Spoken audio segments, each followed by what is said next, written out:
Welcome to Growing Bremerton Together with Mayor Patty Lent. We're on location today at the Amy Burnett Gallery, downtown Bremerton, right next to Clayworks. I have two unique guests. One is Eric Radovich. He's the Executive Director of the Washington Beer Commission, and our own Janet Lunsford. She is the Code Enforcement Officer for the City of Bremerton and Community Development Department.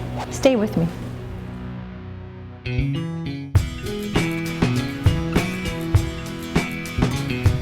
Welcome to Growing Bremerton Together with Mayor Patty Lent. I'm on location today at the Amy Burnett Gallery.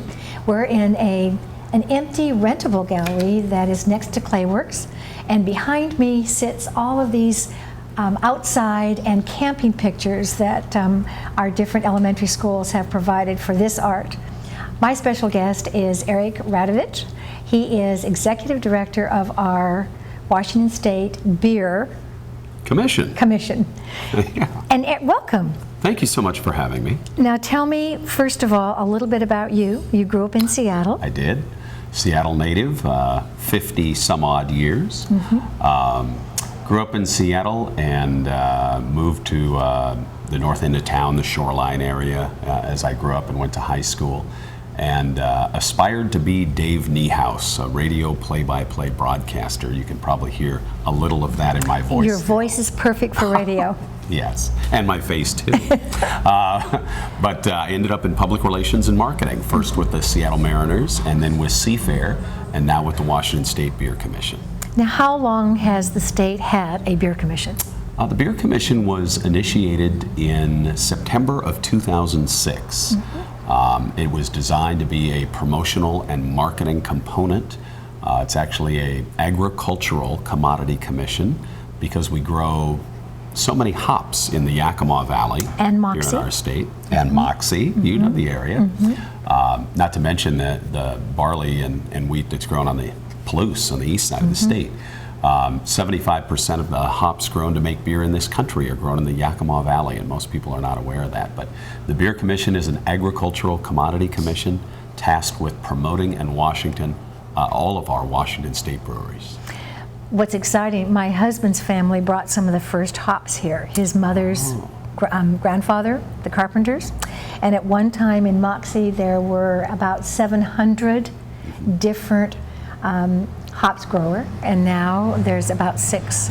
Yeah, and those families have been doing it for generations, and we have some great varieties, and of course our Washington brewers have access to some of the freshest hops in the world. Which is terrific for us. The reason you're a guest is coming up in July is our 3rd annual Bremerton Brew Fest. And how did you pick? I know if you started in 2006, then you probably had your first Brew Fest within that year or the next year? I actually began as the executive director in 2009, so they had been at it a couple of years before I came on board. They needed somebody to help plan additional festivals. It's our primary source of income for the commission is tasting festivals. Well, when I got here, we only had 3 or maybe 3.5 tasting festivals, and they were all in Seattle. And I said, well, we're not the Seattle Beer Commission. It's time to explore other communities and introduce them to Washington beer. We started with Spokane our first year to get something on the east side of the state. We've had some success over there in the Inland Empire.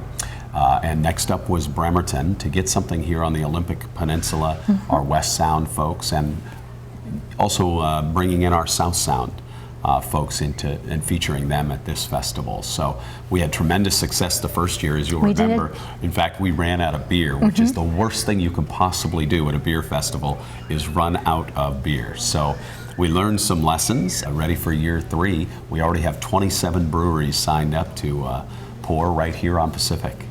Which is exciting because in the state of Washington, I believe in a year's time we've grown from 128 breweries to 150. We technically now have 178 Washington State breweries that are pouring beer, here in our state. There are another 40 or more now with licenses in the queue preparing to pour beer. So we'll be over 200 probably by the end of this year. So when I started just 3.5 years ago, we had 97 breweries. My goodness. So it's almost doubled, and the crazy part is we haven't approached market saturation. Most of these guys are small batch brewers, and just about all of them are selling all of the beer they can make. I know that our Bremerton Brew Fest has, there's so many different tastes. There was one that had a blackberry beer, and now they're also part of our Blackberry Festival. The reason we're featuring this beer, and you said this is a summer beer from Silver City Brew. Silver City, Yep. and Silver City is probably one of our first ones. Yeah, they were the groundbreakers, on this side of the water, on this side of the Sound, and they make fantastic beer. If you've been up by the mall, they have a restaurant, and they used to brew there. Now they have their own facility and tasting room. Inside of Bremerton. Inside of Bremerton. And we're pretty excited about that. This summer beer that they've got, when we first started 3 years ago, Kurt Larson from Silver City and Carlos Hara, who is our president of the Downtown Business Association, and yours truly, the mayor, we're the ones that met with you, and we thought, yes, Bremerton was the next venue that you should have, even before Everett started. Right. And we're not sorry we did that. Last year we didn't have one of our aircraft carriers. The USS Stennis is home ported here. Right. So we again think that we're going to have more visitors. And we also, it is a beer tasting event. Right. So it's not a beer garden. We give you our entire Pacific Street or Pacific Avenue. We white pick, you actually have a company that comes in and does a white picket fence around the street so people can still shop, they can see what's going on, they can visit us. And tell us a little bit about the cost. Well, first of all, I'm going to tell everybody it's July 13th, so you want to mark your calendar for July 13th. And it's all day Saturday. I think we'll go from about noon to 6:30 p.m. And we will not run out of beer. We already have, as I mentioned, 27 breweries signed up. Some of them from right here in this area. We have some great breweries here. Slippery Pig and Der Blocken and Valhall, and we've got Hales now over here as well. But some terrific breweries here. They'll be represented, but you'll have the opportunity to try beer from some other breweries that you wouldn't normally see over here, right. Perhaps on the Olympic Peninsula as well. So the cost to get in is only $15 if you buy your ticket in advance, and that price will last until very close to event day. And then it's $20 at the door if you want to decide day of to come and join us. It's $20 at the door, and that gets you a little 5-ounce tasting cup, and you'll get, I believe, 5 tokens with that as well. And then you can buy additional tokens, and they're just 4 for $5. And we'll have live music here, and as you mentioned, there's great restaurants and businesses that'll all be open here, easy walking distance, and we encourage everybody to have a bite to eat and visit those restaurants too. We're very careful to check the ID because it is a beer venue, so everybody will have a bracelet. Yeah, wristband, sure. Wristband, and then if some people decide they want to taste more than others, we also can take care of that. There's a different color for a designated driver. Absolutely. Or for someone that isn't going to do any of the beer tasting. Right. And we, of course, encourage everyone to drink responsibly. We're blessed in that we've produced 17 events to date under my tenure here at the Commission, and we've been incident-free. This is not a frat party, it's not Animal House, and it's not a beer brawl. This is really a beer connoisseurs event, a tasting event, a lot of sipping, and I don't know if they put their pinkies out, but there is a little sipping of the beers, and as you mentioned, we have lots of different flavors. Last year, Silver City infused their beer with fruit on site, which was amazing. This year, we're talking about featuring some coffee-infused beers. So there'll be a hint of coffee. A lot of the breweries, more than half of them, will make a beer that is coffee-infused. So if you like coffee, this will be particularly an enjoyable event for you. I have to say, Eric, there's a coffee ice cream, and I just heard, is there a beer ice cream that someone is tempering with? I have heard there's a company called Bluebird Ice Cream that does like a beer float and a beer ice cream. I haven't tried them yet, but tried it. I'm excited about it. Yeah. One of the things that is pretty exciting too for Bremerton is the logo for our Bremerton Brew Fest is we took the crane that is very symbolic of the shipyard. So our Puget Sound Naval Shipyard is 10 years older than the city. It's appropriate that we would tie in that feature so that it bodes well. You'll have t-shirts available. Sure. And if they've tried 5 different beers, they've gone out and had a sandwich or met with other friends, they can come back and buy more of those coins. More tokens, and enjoy more tastes. Again, there'll be probably 70 or more beers to try. We're not recommending anyone try all 70, I should say. But on average at our events, most folks will try 8 to 10 tastes of beers. So if you do the math, it's about 40 ounces. Most people are on our event site for close to 3 hours. So it's really, again, not particularly a large amount of beer for a 3-hour period of time, and having the food and stuff in between. We have water and pop available too. Sure. So. Yeah. We've got some new restaurants that have started. One is Toro Lounge, and the other is the Bremerton Bar and Grill. And in those cases, they have between 18 and 20 beers on tap. Right. So many of the beers that you'll be tasting, they have. But also, as you said, there are 70 different beers. You can try all these different tastes. Yeah. And you're in between. So the success of some of your other events, can you just list where they're located besides Bremerton? Yeah, we just came off our big Father's Day festival in Merrymore Park in Redmond. 20,000 people, if you can imagine that. We had 90, well, no, not 90. We had 74 breweries there and 280 beers there. That's our granddaddy. Largest. It's been around for 9 years, and it was started actually before there was even a commission. And that's an amazing event. And then we do Bremerton here on July 13th. Then we'll move to Everett on August 17th and do kind of our North Sound and all the way up by 5 to the Canadian border. We feature those breweries. From there, we move to Spokane in September.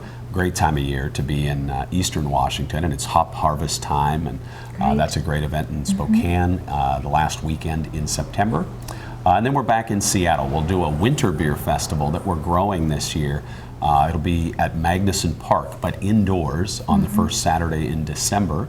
It'll actually be in a big giant hangar, and we're going to heat it and have quite a large number of breweries at that event. Then we do a Belgian beer fest right on the Seattle waterfront. So if you want to come from Bremerton, take the ferry across. We're at Pier 66 at Bell Harbor. Easy walking distance from the ferry terminal. We do a Belgian beer fest, which the gals tend to go for. It's a little citrusy, a little crisper of our beers. I like a Bavarian beer. Yeah, it's good. And then after that, our Brewers Guild produces a cask festival that takes place at Seattle Center, and that's a great event. And then we come back around to Father's Day again. Well, we're pretty excited about having the Beer Commission as part of. They do set this up, so it isn't the city. We are in collaboration with the commission and with our brewers that set up. Join us on the 13th of July. It's from noon until about 6:30. You can come on that ferry and visit for the day. Lots of things to see and do, and we think it's going to be exciting. We know the weather will be great. Eric, thanks for joining us, and thanks to Silver City for initiating our very first time. Absolutely. Thanks so much for having me. We love it here in Bremerton. That's great. Stay with us. We have more on our program today.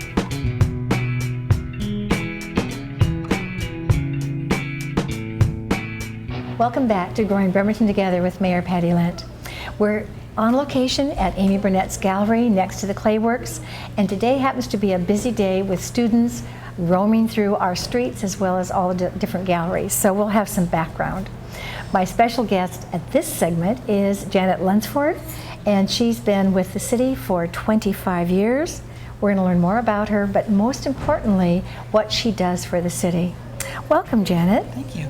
And you've been, as I said, 25 years, and how did you land in Bremerton and also at the city of Bremerton? Well, my family is from here. I grew up here. I went to East High School. I went to the University of Washington. I met my husband here. We grew our family here, and now we have grandchildren here. I started working for the city in 1987. I worked for finance, I worked at Public Works, and I finally ended up at the building department where I started being the code enforcement officer. And that's not the most popular job that we've got for the city, but it's one of the most important because our city is complaint driven for things that you have to follow up on. Yes. And I know that over the years, and being mayor just my first term, all the things that you've been involved in, but one of the things is we had, a couple of years ago, graffiti was our enemy number one. And how many different departments are involved in removal or working with graffiti? Well, there are a lot of city departments that are involved. DCD, where I work, is responsible for graffiti eradication on private property. Public Works is responsible for things on public property and utility boxes.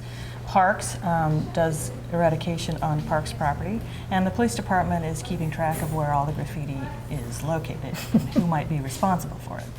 And at one time, it took weeks and sometimes months to go through the processes of actually getting it removed. Yes. And then last year, there was a lean management or a class of graffiti. Could you describe who came to that, who led that lean program, and some of the results that came out of it? Well, the lean process is a method of determining wasted steps in a process. So you can eliminate the things that don't help you get the job done. And as with any organization, there are a lot of steps that we recognize as we look at the process that are totally unnecessary or can be better done and not be repeated by someone else. So back in November, we did the lean process training session at Public Works, and everybody wrote out each step of their process on little sticky notes and stuck it up on the wall. And when you saw that the process was an entire wall of sticky notes, you realized that there was probably a lot of duplication of effort. There's a lot of wasted time, and the idea was to shorten the time and shorten the process. So during that week, as you took off some of those steps, what did you get it down to? How many days now does it take for us to actually get a report and have something done? Once the report is received from a citizen, it takes 3 days to go out, and 3 working days to go out and find it and send a letter out. And then you're waiting for the person who has the graffiti on their building or their utility box or wherever it might be to eradicate it. And we have kits that are available. We do. And the kit is right here. They're available to private citizens and businesses? Yes, they're given out from Public Works in Oyster Bay. They're free, and they come with paper towels, they come with safety goggles, gloves, and these little graffiti wipes that will take the graffiti off of buildings and utility boxes and places that have problems. And you'll see that I was trying out one of these kits, and I have to say that the glasses and the gloves are the most important part of this kit. This is a pretty strong solvent that does remove it, but it does work. And the nicest thing is if you feel you're in an area that has graffiti being used, this is the easiest way to take it off. So Public Works has these. I think there's a few up in my mayor's office and also community development. Yes, we have several. The thing to remember is that the newer the graffiti, the easier it is to get it off with this. And you have to be careful if you're doing it on private property that you have the property owner's permission to do that. That's right. When we finished with the lean process, didn't we have to do some kind of an app for our computer? And is that in place yet? Yes, we have a web app that allows people with smartphones to identify graffiti, send us a picture, send us a location. And we also have a website through the city's website where you can report graffiti online. It puts it on a map, it tells us where it is and what it looks like if you can take a picture. I would ask people to also write the location of the graffiti on the app so that we know exactly where it is. If they can identify the building, that is really helpful. And the nice thing here is that it really has 3 days from the time that you see something and report it to actually having some removal. And that software program was developed by one of our own IT people. We just celebrated with a special certificate, and that was Dave Buffington. Dave Buffington. He's been with the city several years as well, but we got a wonderful compliment in different processes that people have used, not just for graffiti, but in the lien process, and they've had to have software go with the finished process. It's taken 2-3 weeks, sometimes a month, to get a program developed, and I think Dave did it in 3 days. It was very quick. I mean, there have been some little tweaks that we've done. There's supposed to be another app out there for Android phone users, but that's not quite ready yet. But you can still report it online through our website, through the web app, to me on my phone, to me through my email. Lots of different ways to report it. And Janet, City Council just approved a new ordinance, and it's on abandoned property and a property that's going into foreclosure.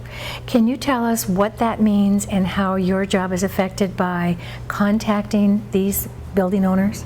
Well, there are a lot of homes in Bremerton that are in foreclosure, and they're empty, and when that happens and the bank doesn't foreclose right away, we end up with a lot of problems with vegetation and people breaking into them and crime on these properties. So the ordinance is meant to have banks register the property with the city, tell us where they are, give us their contact information, and give us the name of a local property manager that's responsible for taking care of issues that happen there.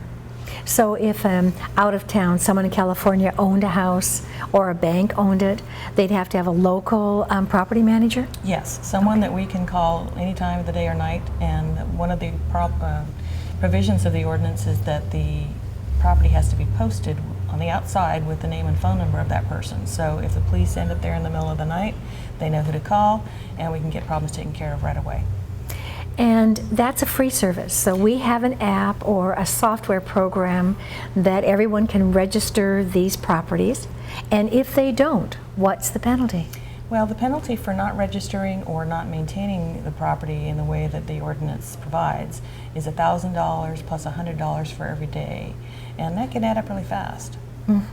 Which I think that it encourages them to do that front registration. Yes, and another provision of it is that they are automatically signed up for the landlord notification program, which is through the police department, and when there's a police activity at one of those addresses, the owner gets an email telling them that there was police activity, so they can follow up on that and find out what's happening on their property. There was a time we had about 200 FDIC or bank foreclosed houses that were empty because again, they were underwater or the people were forced to move. Wouldn't you say there's probably more than that within the city that we're trying to address, and that's why this ordinance was developed? I think that's absolutely true, and I think that there are many, many more properties than even the ones that I'm aware of from a code enforcement standpoint. Some of the neighbors are taking care of the foreclosures between them. They're maintaining the lawns, they're keeping them nice because they don't want people to know that they're empty. And it just helps our neighborhoods. We're trying to take pride in our neighborhoods, and in order to do that, we need to make sure that we don't have some of these properties. One last thing that's just been done, and again, lots of research in the building department, and that is 50% or 60% of our homes are rentals.